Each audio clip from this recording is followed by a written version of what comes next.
ಇಡೀ ವಿಶ್ವದಲ್ಲೇ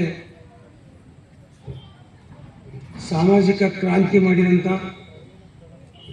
ಮಹಿಳೆಯರಿಗೆ ಸಮಾನ ಹಕ್ಕು ಕೊಡಬೇಕಂತ ಕ್ರಾಂತಿ ಮಾಡಿದಂಥ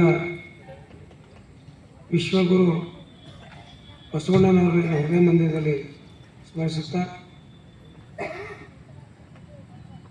ಪರಮಪೂಜ್ಯ ಡಾಕ್ಟರ್ ಚನ್ನಬಸವ ಪಟ್ಟದೇವರು,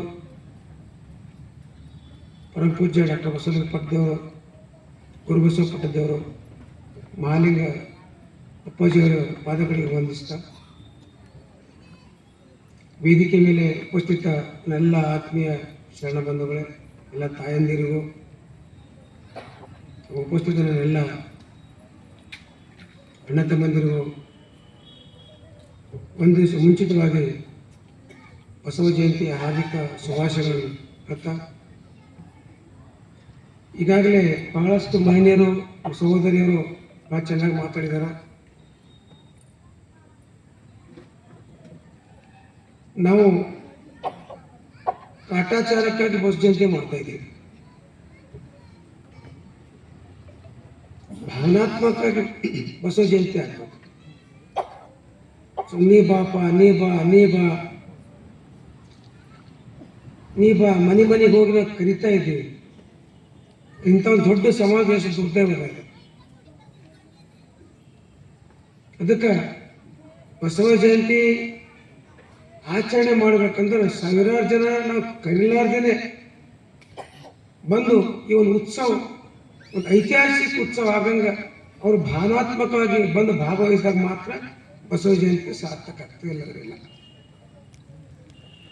ಈ ಪೂಜ್ಯರು ಫೋನ್ ಮಾಡ್ತಾರೆ, ಬರ್ರಿ ಮಾಸಟ್ಟವ್ರೆ ಬರ್ರಿ, ಚನ್ನಕಲ್ಪಟ್ರು ಬರ್ರಿ, ನೀವು ಬರ್ರಿ.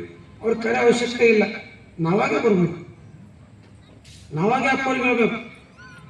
ಅಂಥ ಪ್ರಸಂಗ ಬರಬಾರ್ದು.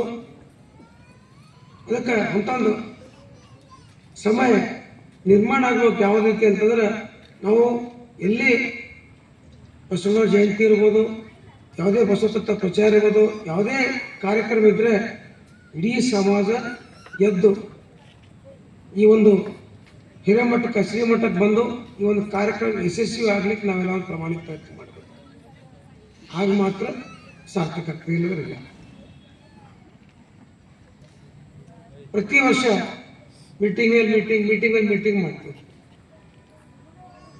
ನೋಡ್ತೀವಿ ನಾವು ಬೇರೆಯವರು ಎಷ್ಟೋ ಭಾಳ ಜನ ದೊಡ್ಡ ಜಯಂತಿಗಳು ಮಾಡ್ತಾರೆ, ನಾವು ಜಯಂತಿ ಮಾಡ್ತೀವಿ. ಯಾಕೆ ಹೇಳ್ತಾ ಇದ್ದೀನಿ ಅಂದ್ರೆ, ಕಾಟಾಚಾರಕ್ಕೆ ಮಾಡೋದನ್ನ ಪದೇ ರಿಪೀಟ್ ಮಾಡ್ತಾ ಇದ್ದೇವೆ. ನಾವು ಬರೀ ಹೇಳ್ತೀವಿ, ಪುರಾಣ ಹೇಳೋದು ಬೇರೆ, ಬದಲಿಕೆ ತಿಂಬದು ಬೇರೆ, ಅದೇ ಆಗ್ತಾ ಇದೆ. ದಯವಿಟ್ಟು ಆ ಥರ ಆಗ್ಬಾರ್ದು. ನಾವೆಲ್ಲರೂ ಈ ಸಮಾಜದ ಎಲ್ಲರೂ ತಾಯಂದಿರು, ನಮ್ಮೆಲ್ಲ ಹಿರಿಯರು, ಪೂಜ್ಯರು, ನಮ್ಮ ಬಸವ ತತ್ವ ಎಲ್ಲೆಡೆ ಪ್ರಸಾರ ಆಗಬೇಕು. ವಿಶ್ವದಲ್ಲೇ ಬಸವ ಜಯಂತಿ ಆಚರಣೆ ಆಗಬೇಕು. ಬರೀ ಭಾರತೀಯಲ್ಲೇ ಅಲ್ಲ, ಕರ್ನಾಟಕದಲ್ಲೇ ಅಲ್ಲ, ಭಾರತ ದೇಶದ ಮೂಲೆಯಲ್ಲಿ.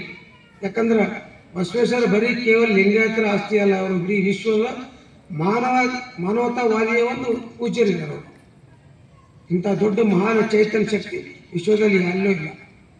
ಅದಕ್ಕೆ ಇಡೀ ವಿಶ್ವದಲ್ಲಿ ಬಸವ ಜಯಂತಿ ಆಚರಣೆ ಆಗಬೇಕು. ನಾವೆಲ್ಲರೂ ಆ ರೀತಿಯಲ್ಲಿ ತಗೊಳ್ಳೋ ಪ್ರಯತ್ನ ಮಾಡಬೇಕಂತ ಹೇಳಿ ನನಗೆ ಎರಡು ಮಾತಾಡಲಿಕ್ಕೆ ಅವಕಾಶ ಕೊಟ್ಟಂತ ಎಲ್ಲರಿಗೂ ನಮಸ್ಕಾರ. ಶರಣ ಪ್ರಕಾಶ್ ಕುಮಾರ್ ಶೆಟ್ಟಿ ಅವರಿಗೆ ಶರಣಗಳು.